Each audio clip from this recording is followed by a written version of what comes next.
Wellness, welcome to Notes of Nara. My name is Naj Rashida, and may this message find you well and whole. Thank you so much for tuning in today. Today's topic is about patience. To know your heart's desire. Very, very crucial. I have spent the past year under this mind-numbing veil, if you will, of being led by something outside of myself. I was chasing after something, working, just mind-numbingly, just disconnected from my heart space.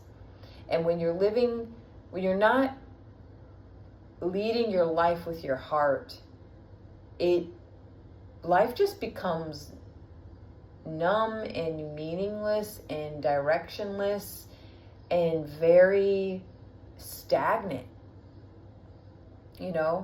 Very, very repetitive and stagnant. And so now going through this reawakening of my heart space, I will say that I am tuning into my heart's desire. And to be able to get to this space, to know your heart's desire, you have to go through some stuff. You really do. It takes, I feel like it takes some time to develop awareness of your true heart's desire, because, otherwise you might accidentally bypass, or you might pass it by. You may become so distracted, and it's like you throw the baby out with the bath water, or you see a whole, rather than taking your time, sifting through, like an archaeologist through the dirt, you just accidentally, what you thought was a rock was a hidden gem. It's all the experiences I've had professionally and personally have obviously brought me to this moment, to this present moment with you making this video.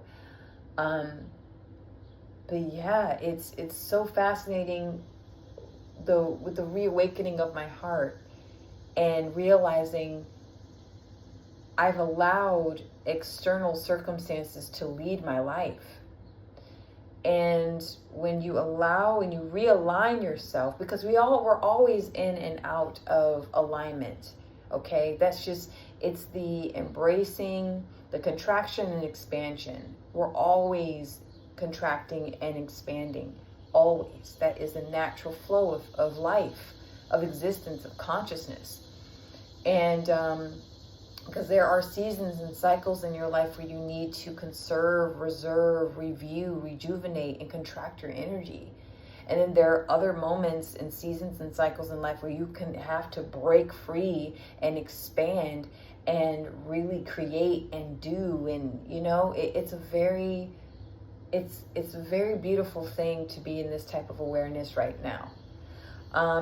So to know your heart's desire, when you have learned specific lessons and you have resolved certain karmic issues or repetitive behavior that no longer serves you, and you've learned to alchemize that, you feel lighter. And with this lightness, it's not just light of love and light, it's actually the weightlessness of being, okay? When you allow yourself to be, when you free yourself, liberate yourself from, from the pressures, the external pressures and external storylines and paved out paths, right, that aren't for you. When you liberate yourself from that, then the heart begins to reveal its deeper truths to you, where you won't just say, oh, okay, yeah, that feels nice. No, it takes a while to develop this bond with the heart space, where your heart, says, oh, you're willing to trust me now. You are open to me now. Let me show you a deeper truth. Let me show you something deeper that's been sitting within yourself. So to know your heart's desire is, I feel like, So it brings about so much joy and freedom and liberation. You no longer attach yourself to the outcome of how you think something should be, or how you think something should become or unfold. You allow it to do it. You allow the thing to do the thing.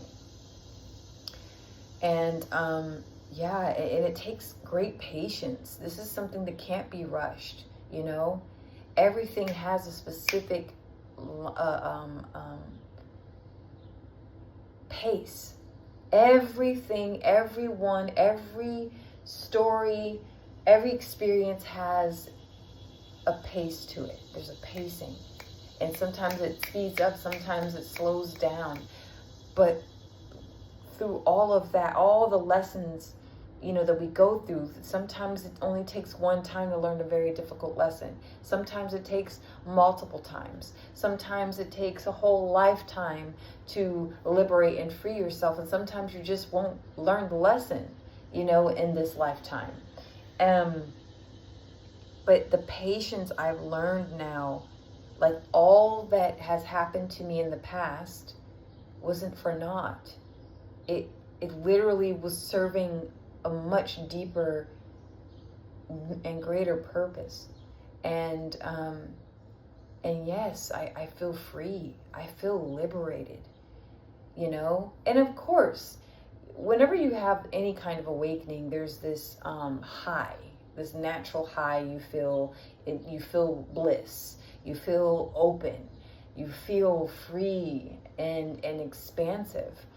And then there's, you know, there's that's you enter in the space of neutrality where there's like this come down and you become grounded back into reality, right? It's not always supposed to be like your head's in the clouds, you know. Well, however high you go, however high you ascend, you too will know what it feels like to descend, and you'll know what it feels like to touch the ground. This is just the law of the universe. One of the many laws anyway. But yes, tuning into your heart takes faith. It takes courage. It takes bravery, consistency, non-attachment. You know, it's incredibly important to embrace the natural, organic intelligence of the heart. Because when the heart speaks, it's feeling. It's not just hearing a voice. It's a vibration. It's like encompasses your whole being.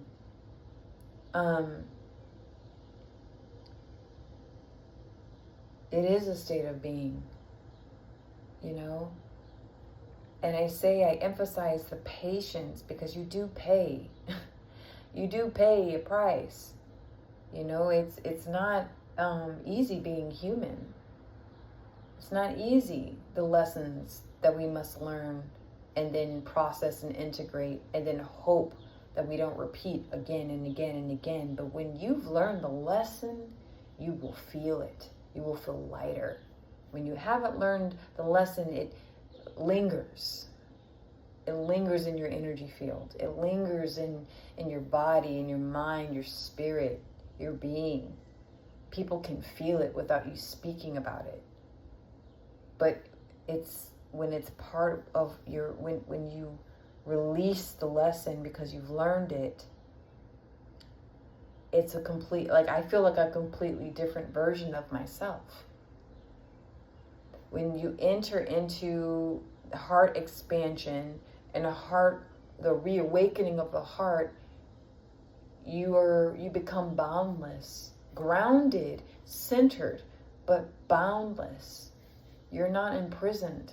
Imprisonment is of our own making. It's part of the illusion of separation.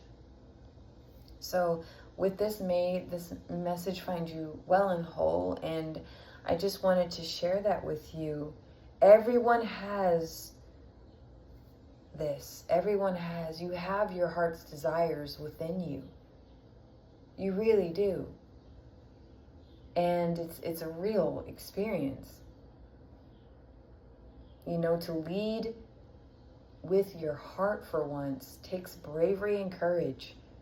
And it's uniquely, specifically for you and no one else. Not your lover, not your friend, your parent, your sibling, your best friend, your colleague, your nationality, all the things that we label ourselves and we identify with. Your heart's desire is a unique program specifically for you. It is the gateway where your soul speaks to you. The heart is so important, so incredibly important, and I've neglected it. I've neglected it in the past. And this summer,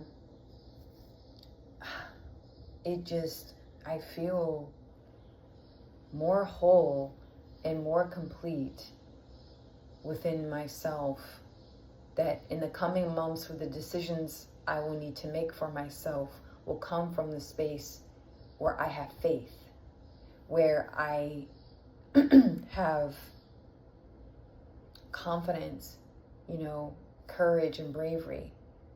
And I'm not making these decisions based off of fear or betrayal or dishonesty or self-preservation.